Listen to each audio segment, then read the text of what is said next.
You're listening to Damage Boost, the best gaming podcast you've ever heard, as long as you've never heard another gaming podcast. On the show, I'll be talking to other players, streamers, artists, and creators about what makes gaming more than a hobby, but a beautiful art and an activity that brings together communities around the world. Let's jump into it.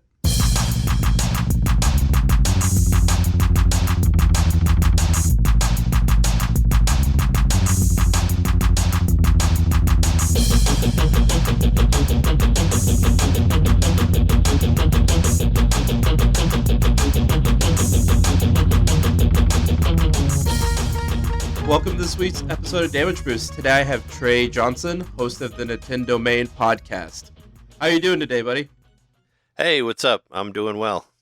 Before we start, I would like to have you describe your podcast for anybody who hasn't heard it yet, and what you guys are all about. Well, you said it earlier, Nintendomain podcast, that's our podcast. We basically, we talk about a lot of news, mostly. We talk about games that we like to play, like we do a little roundup every week, talking about what we've been playing and all that. We cover the main stuff, like our last episode was about the tail end of E3, and then we did E3 before that, of course. And we like to have guests on there from all different things. Like I had a guy who owns a toy shop come on and talk on one episode that was not completely about video games, but about video game related toys and stuff like that. And we have streamers on there, and we have different people pop in and talk about different stuff, that type of thing. We used to do a lot more retro stuff, but we've kind of pushed that to our Patreon now that the Switch is more popular now, and there's a lot more news to talk about. And personally, I love your format, and it's hard to kind of stay current, but you guys are always talking about what's going on, what you're playing, and I'm a huge fan of that.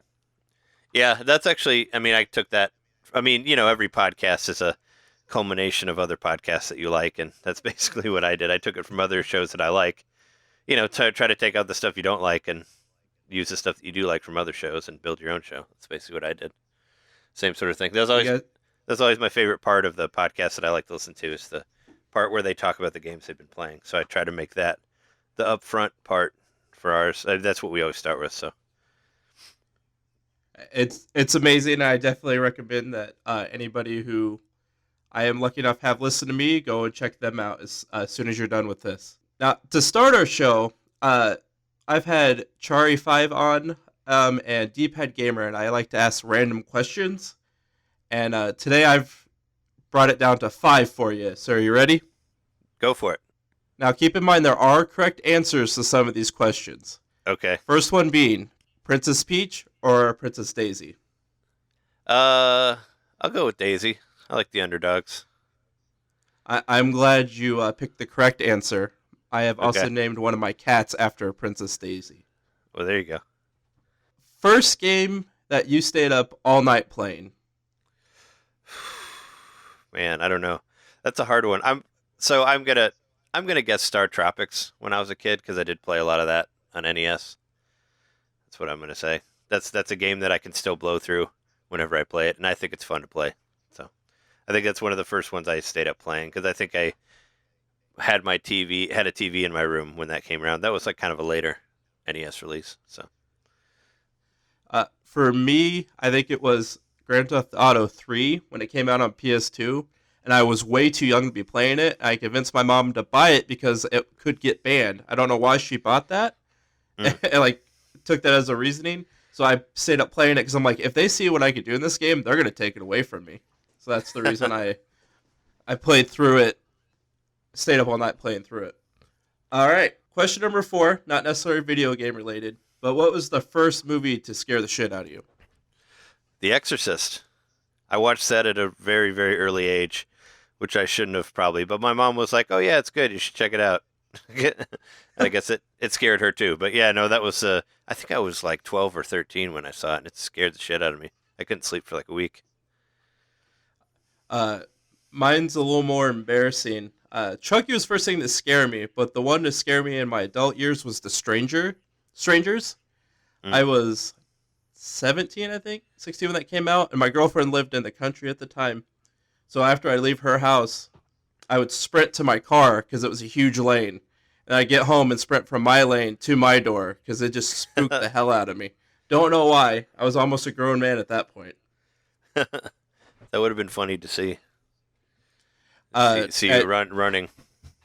I have kids now, so I have to pretend I'm not afraid of the dark, but I'm completely still afraid of masked people jumping at me randomly still.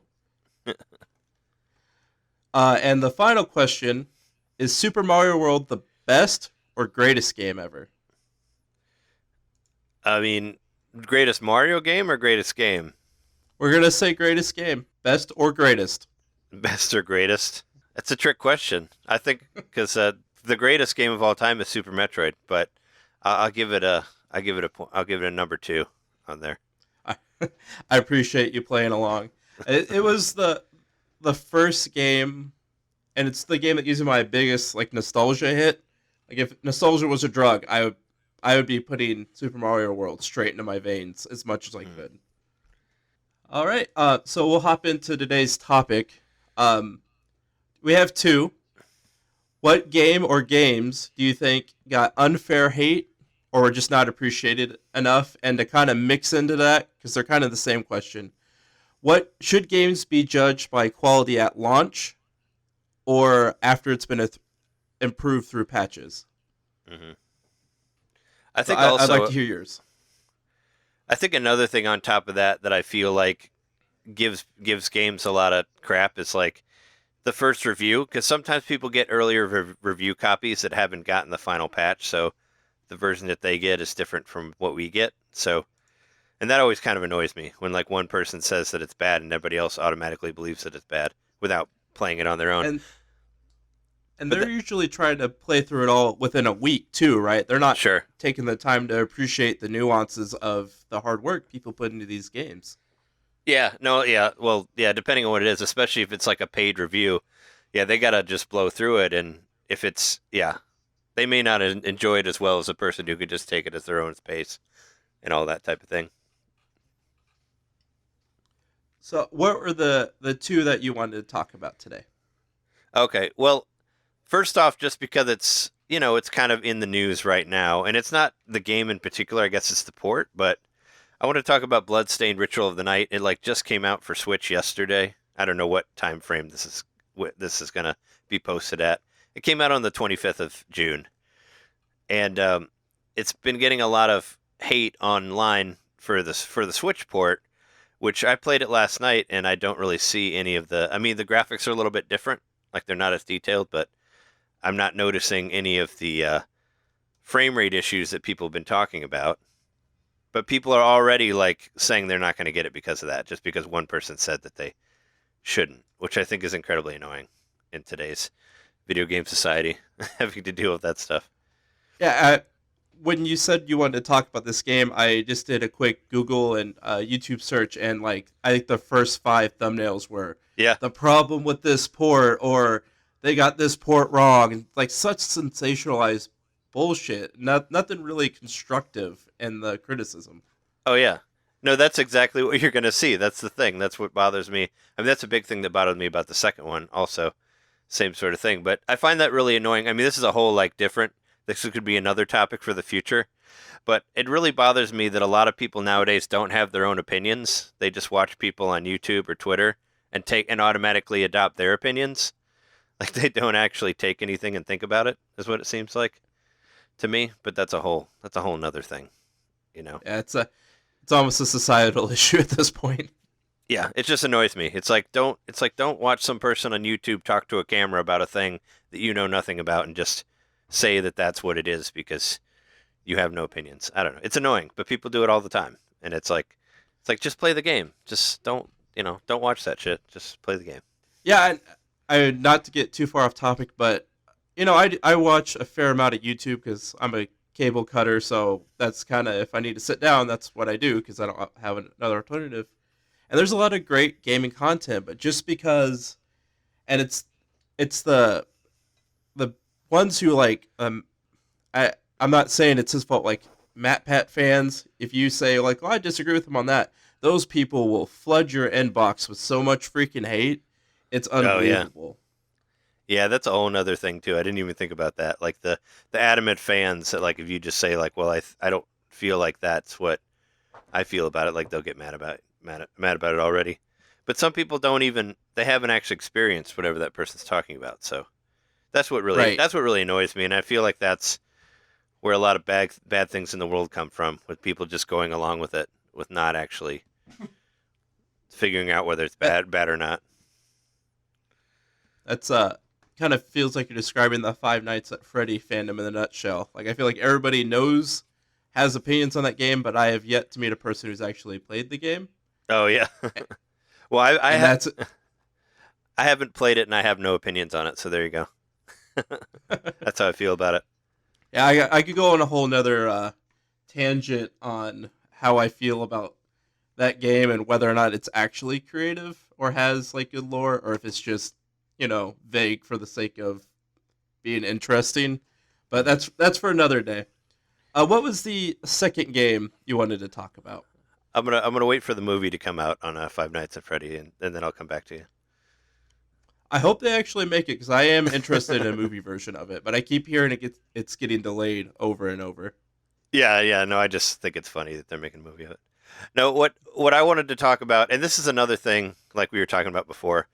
So this is an RPG, and I'm talking about the Switch port in general. I guess I didn't play the PS4 port, but I haven't seen much of a difference between them. Ease 8 Lacrimosa of Dana is what it's called. It came out last year for the Switch, came out the year before for PS4. But the big problem about it was what I was talking about before about reviewing. So I guess the people who got the reviewed copy, their copy wasn't fully translated as well. Like some of it was still in Japanese and some of it was still in English. So a lot of people automatically threw it under the bus because of that version. And everything was patched. Like I got it day one, like right when it came out, and it had patches on it, like at the beginning. But I never ran into any of those problems that people talked about. But I felt like people automatically said no to the game because of those reviews, and it ended up being my favorite game of the year.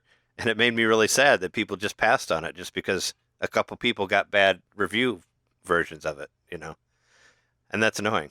I don't, I feel like every time I mention it to somebody, they're like, "Oh yeah, that was the one that had bad translation." And I'm like, "But no, it didn't. Like it had it before it came out, but when it came out, it was fine. Like I played it when it came out, all the way through, and I didn't run into any of those problems." So, I feel like for people who maybe I'm showing my age here, but that shouldn't necessarily ruin a game for people. There were so many games, was it SNES era that were not translated well. A lot of PC games I remember, and they were still great. You can still make them work.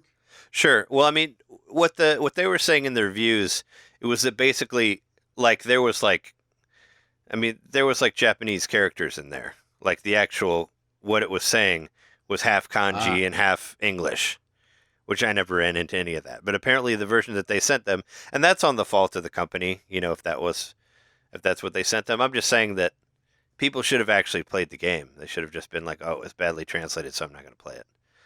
That's, people who just read reviews and then just don't bother trying out the game after that is annoying. And it got it got a lot of hate because of that, I guess. Not necessarily hate, but people just didn't care and just missed out on what I thought was an incredibly underrated RPG. Is that something that can or will be addressed through patches later? It was addressed on day one. Like I'm telling you what. Right, sorry. I'm telling you what the reviewers complained about was not actually part of the game when it was released. Like that was a version that they got that was not fully complete, I guess. Yeah, but because I bought it when it came out and all the patches were in there and it was great and I ran into no problems with it whatsoever. So it's like, but people just skipped over it because of early reviews saying that it was incomplete and unplayable and all that. So, do any of those people who do that update reviews later with like you said, since it was a day one patch, do they go back and say, "Well, this is fixed," or do a lot of them just leave it because it's going to get clicks or looks or likes or whatever? I don't know. I felt like they just moved on from it. And actually, the podcasts that I listened to, I actually did email them directly about the game because they mentioned it later and said that the translation was still bad. And I said, listen, I got the game when it came out, and what you guys said originally wasn't there, and it's still not there, and you should try it again. And they did say, well, maybe we should check it out again. So they did admit that they hadn't returned to it since the reviewed version, like that particular reviewer. So, I mean, I think that people should do that, but I guess maybe just people didn't care that much about it, unfortunately. Because, like I said, it's a really, really good game. It is unfortunate, but I mean, to have it fixed day one is actually pretty incredible. The game I'm about to talk about, it's taken almost a year, Sure. and the fact that they fixed everything before it was really an issue, people should be praising a company for doing that. Or maybe not necessarily praising, but appreciating it, maybe respecting. I guess I'm not sure what exact word I'm going for, but in a world where like Mass Effect Andromeda, instead of trying to fix its issues or supporting the team that was developing it, they just killed it. Mm. There's worse fates that could happen to a game, so at least there was effort put into it, and I appreciate that. I guess it's Yeah. I there's so much bad it feels like happening in the gaming industry, and there just needs to be support when things are, any kind of positive. In my opinion, at this point, we should be supporting. Shigeru Miyamoto's quote, right? About Yes. bad games. I feel like we have to mention it. We said a delayed game is eventually good, but a bad game is bad forever.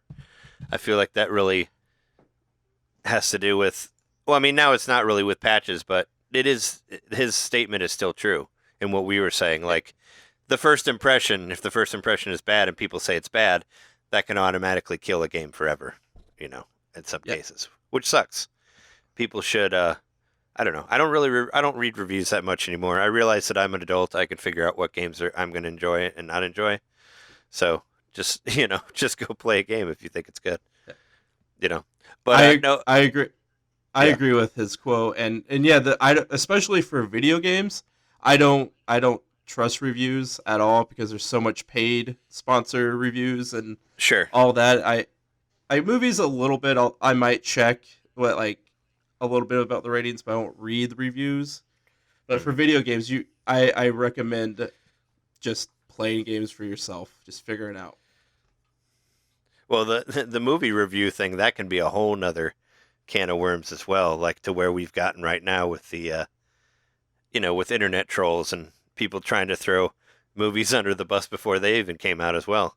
Like that's been happening on that same topic, which is a whole nother crazy thing. A topic that I don't know if I'm qualified to cover. I'll have to let Bryan on After the Hype handle that for me. Yeah, I was on there once, and Bryan, if you're listening, I'm available. Bring me back, man. Fun little side story with Bryan. I've been doing research for him on another shameless plug of the Venture Brothers podcast, and he was nice enough to let me come on. And I had never actually spoken in person with him. It's all been through email or whatever. And I was terrible. He was just sending me softballs to help me get through talking points, and he was nice enough to stick with me and has taught me a lot since then. So just shout out to him and being nice and a great teacher. Not Sure, just because yeah. he's technically my boss, but because he is a nice dude. Sure. Yeah, no, he's great. And I was gonna say, welcome to the world of podcasting. Like that's been most of our guests lately on Nintendomain have been people that I've never actually talked to until we get on the show. So that's the world of it, man. You talk to people through Twitter or email or whatever, and then you hear them talking for the first time on your podcast that you're recording.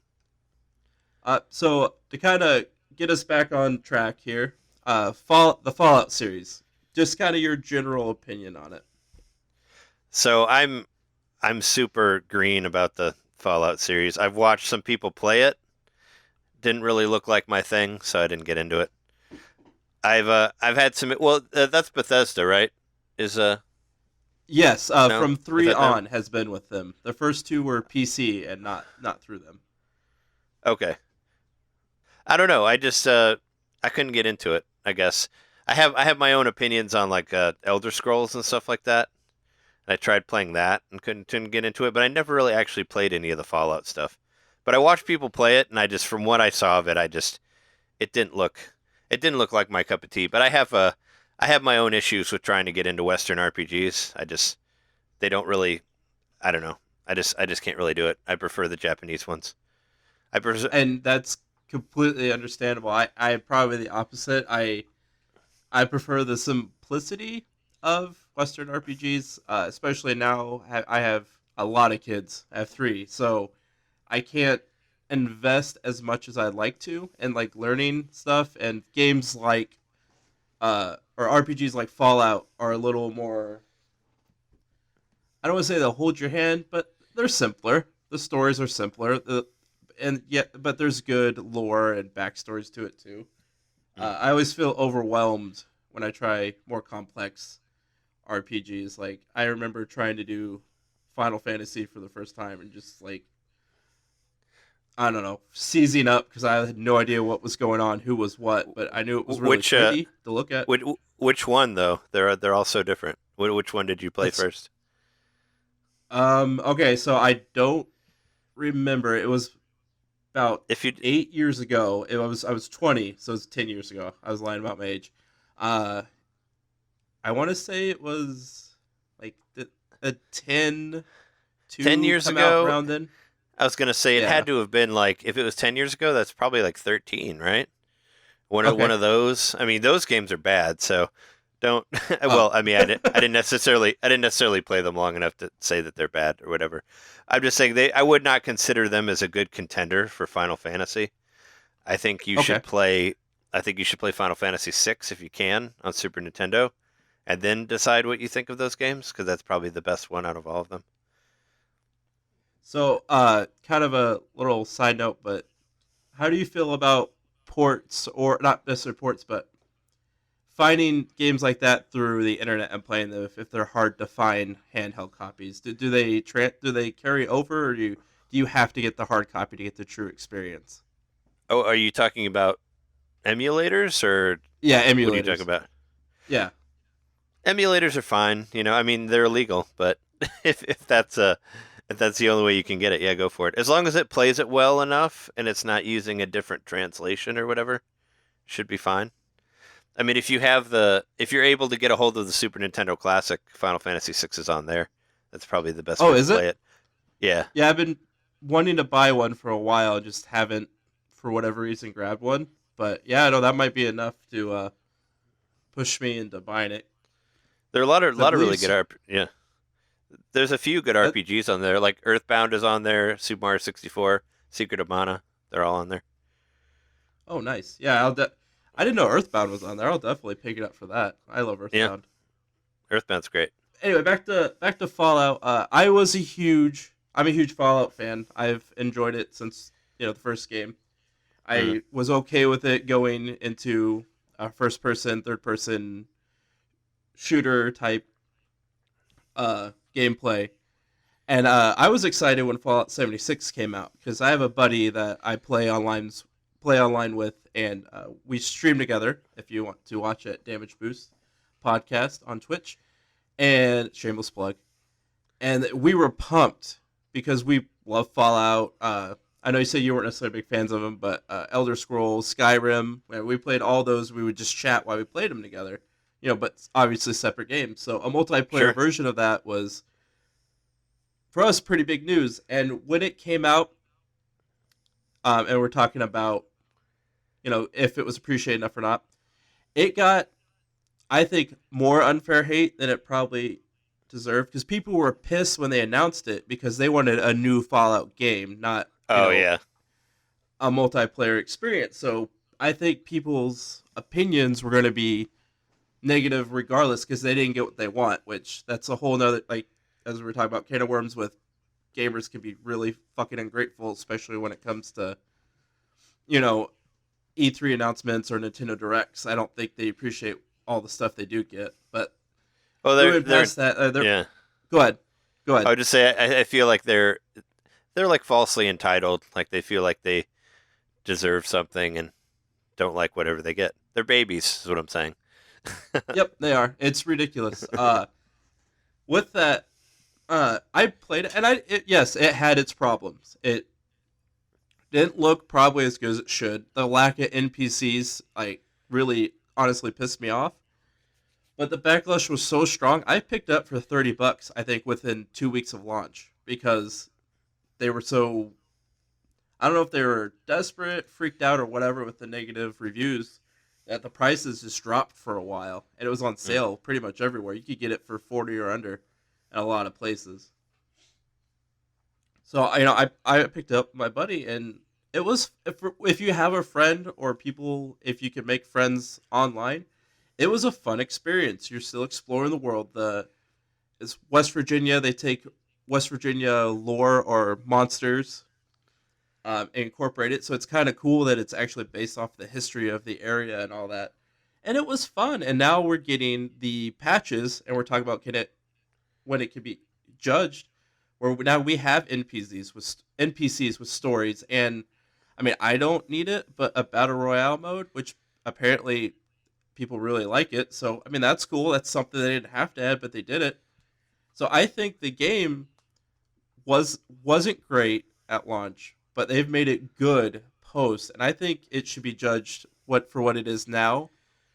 Even though it probably should have been more finished at launch, but I mean that's kind of how that them as a company they're never ready at launch, and I don't know if that's just the industry trying to get stuff out or laziness or whatever. But it's just if you've been a fan of the series long enough, you kind of have to expect it at this point. I mean, for that game, they might have just not necessarily known which way they were going to go with it, and they kind of wanted to put it out there to see what people liked. Just with it being more of an online multiplayer type game, maybe that's why Right. they just put it out. Which also, yeah, you can get a lot of backlash and that type of thing. But I feel like a lot of games are doing that nowadays. So they put out a game and it's not even full, and you'll get parts of it later. Even Splatoon 1 did that on Nintendo's side. They did that where they put out the game missing a lot of modes and they added the modes later. And they upfront said that. They said that we're going to put this on later, but it won't be there at the beginning. I don't know. Which is as long as they deliver later, that's fine. It's those ones that you pay for I guess the beta or whatever, and they're like, we'll get you the game later. And those games that don't get finished, uh, I think Arc is finished now, but I remember that was really bad, and it took forever for them to get anything out for it. Hmm. I mean, that It was always. Go ahead. I would say that's always what you could get from for like Kickstarter stuff. There was always the possibility of that whatever you put money into might not actually come out. Yeah, I haven't backed any video game Kickstarters, so I feel they feel so much trickier than a lot. And a couple of the YouTubers that I have talked to uh, backed ukulele and were super disappointed in that when Mm. that came out. Yeah, I got that game too. I didn't back it, but I got it. It was whatever. I don't know. Yeah, It wasn't. I didn't. It wasn't bad, and I don't necessarily hate. I didn't hate it. I just didn't really think it was all that great. I was kind of yeah, more like middle angry at it, just kind of being like, well, the new one looks cool. The 2D one looks cool. I like that one so far. yeah. I'm actually I from the people I talked to, I'm hearing that it might actually be worth what the first one's supposed to be. So I'll probably check it out as well. Hmm. But to get us back on the Fallout 76 thing, and we're talking about things being judged before they should. The community for Fallout, at least for Reddit, is kind of toxic, and I don't know how much Reddit you do, and you don't have to divulge that if you don't want to. just a little bit, really. I mean, the only thing I kind of fall into is Twitter, but I have done Reddit, but I'm sure from what I've seen of the toxicness in Twitter, I'm sure Reddit is similar. It's like before I met Bryan, I tried to do a YouTube channel with podcast. It was a mess. I had no idea what I was doing. But I wanted to talk about Fallout 4 because that's another game people bitch nonstop about. It's actually a pretty solid game. So I made a post like, "What's your favorite thing about Fallout 4?" And the first fucking comment I got was, "Absolutely nothing. Why are you playing this?" Like, I Wow. didn't. You don't have to be a dick. Like, you could just not answer the post or whatever. Yeah. And 90% of it was just people bitching or circle jerking New Vegas, which that's the whole New Vegas crowd of Fallout. They come into that sub, and anytime you try to talk about how much you love one of the other games, it's like, well, New Vegas did it better, or New Vegas this. So fucking toxic. And Yeah. what I think helped save and kept Fallout 76 afloat was I have to remember the exact. I thought I wrote it down. The subreddit FO76 Filthy Casuals, which is just people who wanted to play Fallout 76 without bitching about the game and they post pretty much universally positive stuff, and they formed a wonderful community within the game where people will drop loot for newer players, and everyone's pretty supportive. You always get the dicks who come around, just kill everybody and set the world on fire because there's always one, but that's fine. And I think they mentioned it in the E3 presentation about how the community within the game has blossomed to be one of the more supportive communities. So that's why I think judging games probably post, farther down from launch and after patches is probably the way to go. Although I know people want to know before they invest 65-ish dollars with tax in a game. They want to know a Yeah. little bit beforehand. So I don't have a great answer to how to balance that, but I still think with the game's, for lack of a better term, legacy, it needs to be talked about later, not right at when it happens. And nobody has done like an updated review, like you were talking about earlier of Fallout 76. There's not there's not a lot of YouTubers that are big enough that I've noticed who talk about it, but I would definitely have to go back and look. When I was doing research for the script, there are definitely articles for sure of people kind of revisiting it and talking about how with the updates it's really fun. So at least from a written standpoint, people are giving it credit where it deserves. But I think a lot of influence for younger audiences is going to come through, YouTube, gaming YouTube, and that culture. Uh, they kind of hang on a lot of people's every word. Yeah. So until one of those bigger ones uh, do that, it may only have an older audience until then. That's my soapbox on Fallout 76, and it's my game that I think got underappreciated and should be revisited by most through launch. Is there any other games you want to bring up before we wrap it up for the day? What do you play on there? Like when you get on there, like what is it like what is there to For do? 76? Yeah, it's 76. Um, What brings you I back? have not been on post patch yet, but I Okay. am going to be balls deep into the NPCs. I'm probably actually going to play it this weekend and do some of the battle royale. But when I play with my buddy, like some nights we'll just go walk around and see what big monsters we can encounter. And there's the different Mothman that you can find. There's like 5 different forms of the Mothman, which is a huge West Virginia lore thing. They have a huge statue of him in one of the towns. Hmm. I honestly, just fighting monsters is fun as hell, and we both like the lore enough where we do all the side quests and the events that pop up. There's a whole, I guess, spoilers for the game. There's like a secret government society of the robots that you can find. It's super fucking interesting, and there's tons of through all other games like books and notes in camps, so you could learn about people who lived in the camps and how they died and all that and their little stories. Just those little things keep us going. I guess Oh, we're okay. older, so we're a little slower paced. We like the kind of stroll through games like that. Maybe somebody who just wanted a quick play game, it's not for that. It's to be appreciated and eaten slowly. It's not a quick meal.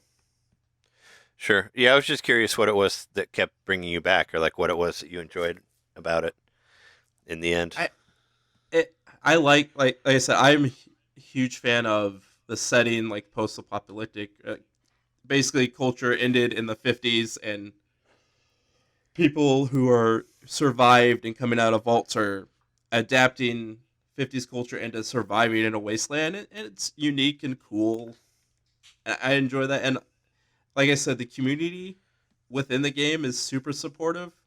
And like when we run into other players, it's not, oh fuck, is this guy gonna kill me? It's, they'll drop you stuff, or people want you to come help them out with a quest, and there's not a lot. Like I play a lot of Dead by Daylight right now, Mm. and people bitch nonstop. There's a lot of toxic teammates. They're just like, you'll be by yourself, everyone else is dead, and you don't get all the generators. Which I don't know if you play the game, but you have to. It's like Friday the 13th, right? Similar. Yeah, yeah, yeah. Yeah. They're very similar. It's Uh, it's coming but it's coming to it's coming to Switch, so I've seen some of the Nintendo Direct stuff about it, but no, I haven't played it yet. If you do get it, let me know. I'll get on Switch. It's so much fun to play when you have teammates. It's a lot harder, but the community it's kind of getting into the Fallout toxic-y area where everyone bitches about the killers being too strong. Uh, you know, uh, People bitch about how survivors play the game, how there should be a certain way we should play it. It's just annoying. But I don't get that when I log on to 76. And I Yeah, like not having to worry about people bitching at me nonstop. it's really weird that, like, what I don't understand is, like, why would you get on a game that you don't like just to bitch about it? Like, why don't you go play something else? Like, if you don't like it, I don't understand. Like, why? I guess maybe some kids have too much time and they're just, they have so much free time, so they go and play games that they don't like to bitch about how much they don't like it. But I mean, you were saying earlier, like, and I'm in the same boat. Like, we don't have a whole lot of time, so I try to, like, stay away from games that make me feel upset, or games that I'm not enjoying, and just try to stick to the ones that I enjoy. I mean, it's like, Uh, yeah, you don't the have to, like, the get on there to bitch about it or whatever. Yes, I wish, and I'll quote Letterkenny here. It must be fucking nice to have so much free time that you can just play hate or hate play things that are video games. Because I don't have that. I'm gonna play something. Either I can discover and see if it's good, or I know I like. I'm not gonna like, oh, this game sucks and I hate it. I'm gonna play it and bitch at everyone else who plays it. Like, Yeah. why? What Why? what does that Yeah. do to your life?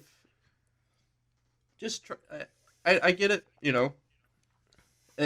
Not everyone has bad days, but like sometimes I think just people want to bitch about everything. Yeah. Especially video games. Yeah. It's just, I don't know. It's like bullies. They just want to put other people down to make themselves feel better. Yeah, Type it's thing. you ever heard that thing like crabs will pull other crabs back into a bucket when they know they're gonna die, so everyone has to die together. It feels like they're doing that. Yeah, definitely. I believe that. I I am it might be me shaking my fists at a cloud old man style, but I'm just like, be happy. Find games that make you happy. Try to make your community good. Well, Not just don't. everyone's gonna Yeah. get a game, right off the bat. They're gonna have to learn. Help that person learn Yeah. or Or, something. j- Don't just or, tell them that they're a noob or a cuck. I've been called a cuck yeah. so many times, just in the street. Not let alone video games. I don't even know what that means, but yeah, that sucks. Getting called anything. I mean, I know new, but that other one's new. Uh, last thing I'll say to show my age, but I was playing video games when new tubes were still a thing, and everyone bitched about those. The New old tubes. Call of Duties. Oh, okay. Well, I remember what was it? I mean, remember hearing noob for the first time. I think the first time I ever read the name noob was in a Mortal Kombat 3 strategy guide for the arcade. But they made guides for those games. Oh yeah, of course they did. I have a bunch of them. For Mortal Kombat Oh, with all the moves in them and all that. Yeah, yeah. oh, oh man, yeah, oh god, that was a big part. I forgot about. I used to read the Twist of Metal books. I bought all those games. I'd read them on the way home, and again, not to get too old man shake fist at cloud, but I miss the days of getting to read all the stuff from the book and learn about it on the drive home. Oh yeah, yeah. Well, especially RPGs like had really really big instruction manuals, and I like that. Some of them like even bring you up through like the first dungeon or whatever, like just to make sure. Yeah, I, I I would I would always buy the big thick books for the RPGs I played because if anything, I just liked it because it was just fun to read. Even if it didn't help me with the game, they were just cool to have. oh yeah, I have the guide. I have the Nintendo Power Guide for Final Fantasy VI still, and it's beautiful. Like it has like all the artwork in it. It's great. It's like all the stuff from the game, but more, you know. And plus a lot of that stuff you would never be able to find if you didn't have the guide. I don't think. So I had no problem using it. Especially like there's some spoilers later, which I'm not going to tell you because I want you to play it, but where it would help to have the guide, I guess, if you don't know about it. But it's kind of cool to not know it also. Did you? I think it was Nintendo Power. Get the VHSs they would send out to promote games Oh yeah. like Star Mario and Star Fox. I still have those. Yeah, that Star Fox one is hilarious. Like, do you remember that one, right? Where Sony kidnaps Mario, like And he like tortures them. it's like a stuffed Mario, and they torture him to see like what Star Fox is and all that. Yeah, it's great. And they're so bad, they're so badly '90s, but yeah, Yes. but they're amazing. Because I think I watched the Donkey Kong one again, like more recently, and I was like, man, this like the script is just so bad in it, but it's hilarious at the same time. Yeah, I remember the when they tortured Mario because God, I think I was like 6, 7 when that came out. It freaked me out. I'm like, oh my God, he's hurting Mario. Like, please stop. Oh, you were too young to know that it was a joke. Like you thought they actually had Mario. They had the real Well, Mario. I knew it wasn't Mario, but I don't know. It's a weird like because like Toy Story had come out around that time, so like I had that weird like I'm gonna try to catch my toys being alive. So there was like that. Well, what if like Toy Story was right and he's hurting this doll? Yeah. I was not a smart kid. Well, I like to think I was imaginative. that makes that video so much more dark. It makes it very dark now to think of it. My co-host from Nintendomain, Jeremy, he has that doll. He has that stuffed Mario. We call him That's awesome. we call him Front Butt Mario because like and if you remember from the video, the front of him looks like a butt. He has like two cheeks like on the front of his body. It's weird. But yeah, Front Butt Mario is what we call him. But yeah, that was a stuffed Mario that you could get at that time, and he has him. So I've seen it. That's fucking awesome. I can't believe it survived. That's Yeah. 20 something year old relic of old school Nintendo. That's amazing. Oh yeah. Well, I mean, most Nintendo fans or fans of any type, we save our shit like as best I as we still can. I have all the stuff my parents didn't try to sell in garage sales, like old coins, collective coins from Mario Galaxy and all that. All the like I have a Mario Galaxy Christmas ornament that came with the game because you pre-ordered it. Do you have the coin? I do. I might. Well, this is Yeah. a podcast, so I won't look for it now because nobody will be able to see it. But yeah, no, I totally found it. My kids think it's fucking amazing. Yeah, I was gonna say I 'Cause- have the coin. I still have the coin for that. If you can see behind me right here, in my room, do you see that plastic hand back there? That's like one of my favorite Nintendo promo stuff. It was a yeah, mannequin hand that they send you for the Nintendo DS when it came out. It's that's amazing and awesome. weird, and I love it. It's just a I mannequin head. It doesn't say Nintendo on it or anything. Just a mannequin hand. That's all it is. just a mannequin So hand. it's so weird. Yeah, because That's it was all fucking about awesome. touching stuff and all that for DS. Another game I wanted to mention, and this goes way way back. We were just talking about being old gamers and stuff like that. This is something that was like before the internet, before I had even seen any sort of reviews or anything. Back when I was in high school, there was a game that came out for Nintendo 64 called Doom 64, and I was a huge Doom fan at the time. Like I loved playing Doom and Doom 2 on PC and all that. And I was very excited about it. Like Nintendo Power did a big write up of it. I read a lot of Nintendo Power when I was a kid. Obviously, I mentioned it many times. And my Yep. room here is lined. The walls are covered with Nintendo Power issues and all that.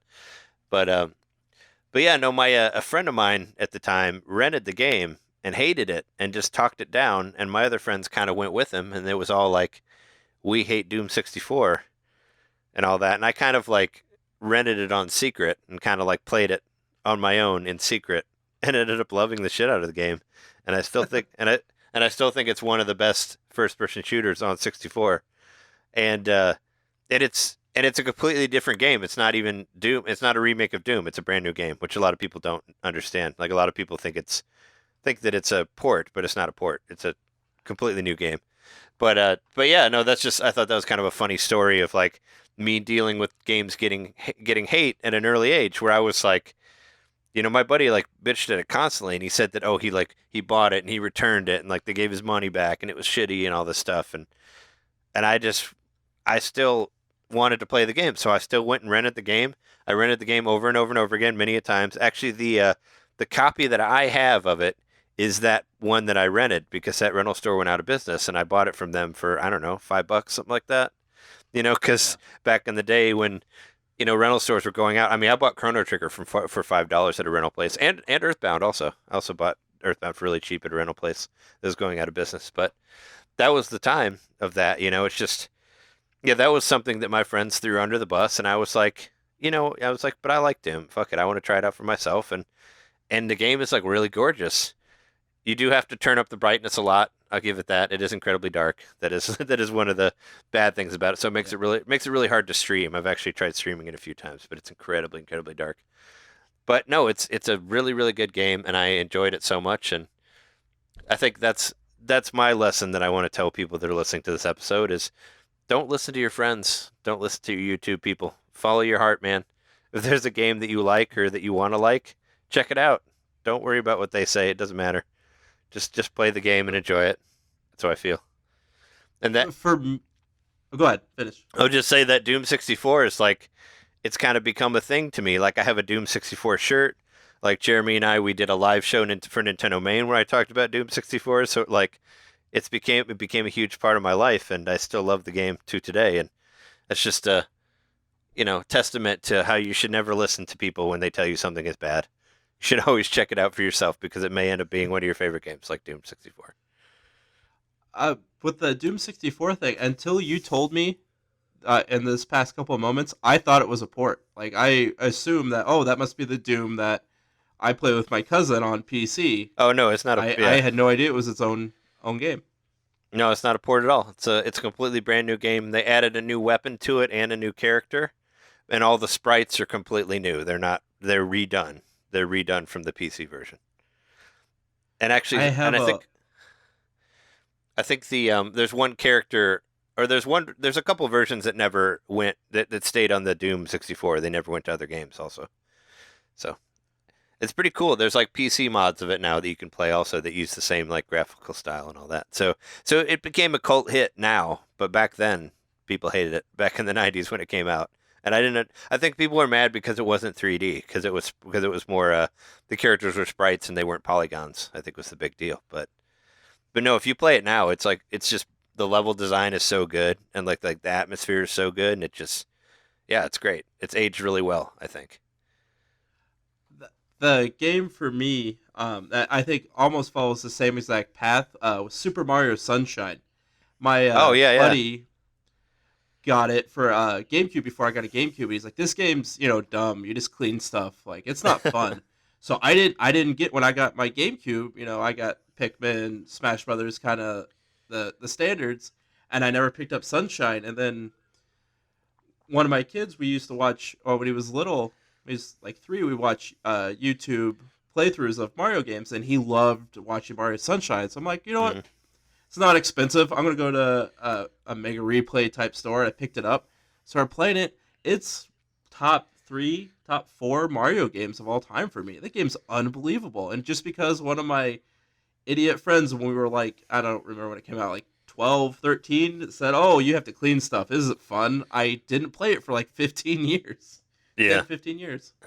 That's the other side of the story there. Don't listen to your friends, just play it. I personally like Super Mario Sunshine. I know it gets a lot of shit, but I had a lot of fun with it when it came out. But yeah, when it came out, I didn't read any reviews. It was a new Mario game. I didn't care. I just bought it, I was like, yeah. I was like, I was, I was at the time where I was like, I believe that Nintendo could not do wrong, so I just bought anything that they made, just completely Right. blindly without reading anything. But no, Sunshine is a lot of fun, and I'm sorry that you had to wait so long to play it. That's a shame. It's a great game. Maybe it was for the best. I feel like I appreciate it so much more than I probably could have when I was however old, 12 or so when it came out. Hmm. And it's getting its love online. A lot of people who I watch play it or play mods of it, talk about how they dismissed it too, and they're glad that the internet or ROM hacks gave it second life and kind of drew people back to it. Hmm. Yeah, they were just doing like awesome games done quick or summer games done quick. I just watched a quick play of it the other day, just when I was just waiting around looking at Twitch on my phone, and I was like, man, Sunshine was a great game. I was just watching it. I was like, man, I miss that game. I should play it again. It's I I'm thinking in my head right now, and I don't want to give away my ranking because I actually do want to do, and you'd probably be great for this whenever I do the episode, a Nintendo draft of the best Mario games. But Sure. it would be in my top 5 queue to try to take in the first few rounds for sure. Hmm. Well, you'd probably separate them too, right? You'd do like 2D and 3D separately. Maybe it depends on how many people are drafting and all that. If it's just 2 people, yeah, it's separated. But if we get enough people and have a almost like a sports style draft for games, you Mm. might be able to throw everything into the pot. I was gonna say there's not that many 3D Mario's, but I was like, I think I'd put it in my top 5 for sure of the 3D Mario's. Yeah. Sunshine. I mean, it'd probably be number 3, I think. Spoilers for if we do that again, if we do a later one. Do you have anything you want to plug? Throw out your Twitter for everybody. Trying to catch your streams, and I've gone back and watched a few of your past ones. And Yeah, I stream. Well, I stream late at night just because I work like kind of bar hours. So I do like midnight streams of whatever new Nintendo game is coming out because I get all my stuff digitally, and you can play them at 11 o'clock if you do that. So by the time this comes out, it'll probably be like Fire Emblem Three Houses or like. Or probably like Marvel Ultimate Alliance 3 or like Astral ooh, or like yeah, I'll Astral watch Chain that. stuff like that. So there's a lot of cool stuff coming up that I'll be streaming on Twitch. So check that out. And that's twitch.tv/Nintendomain podcast. And I also have a second podcast called Drunk Monday where we talk about more movies and TV stuff. And we have actually talked a little bit about what we were talking about earlier about toxic reviews and stuff like that. I think we talked about that in our Captain Marvel episode. So we have kind of covered Yeah. some of that if people are interested in checking that out. Those are my plugs, but I'm on Twitter. My Twitter is Nintendo_domain. If you want to follow me on there, I try to say some funny stuff every once in a while. But I definitely put up links to you can find all my podcasts there, and you can find links to my YouTube and my Twitch channel as well. So find all that shit there. And yeah, I'll link all this in the description for this episode, so everyone will be able to just scroll on down and find it there. Check out all his stuff. I am on Twitter, Damage Boost Pod, and at Twitch, Damage Boost Podcast. Twitter, I mostly meme right now because I don't have a lot of time, and I enjoy really, really terrible memes. And Twitch, I'm going to ideally stream Dead by Daylight most nights or Don't Starve. Right now are the 2 I'm streaming. Cool. All right, man. I appreciate it. I recommend everyone check out all his stuff. I'm excited to check out your movie podcast as well and hear your thoughts on Star Wars. So yeah, everyone should head that direction. Thanks for being on and giving me your time. Yeah, no problem, man. Thanks for having me on. All right, everybody, be good people.